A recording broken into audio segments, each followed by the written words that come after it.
வெண்பால் கொண்ட சிறுதீவு கால் கொண்டு நடமாடும் நீதான் என் அதிசயம்.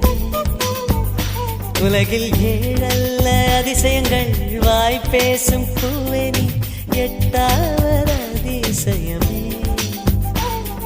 வான் மிதக்கும் கண்கள், தேன் தெறிக்கும் கண்ணங்கள், பால் குடிக்கும் மதரங்கள் அதிசயமே.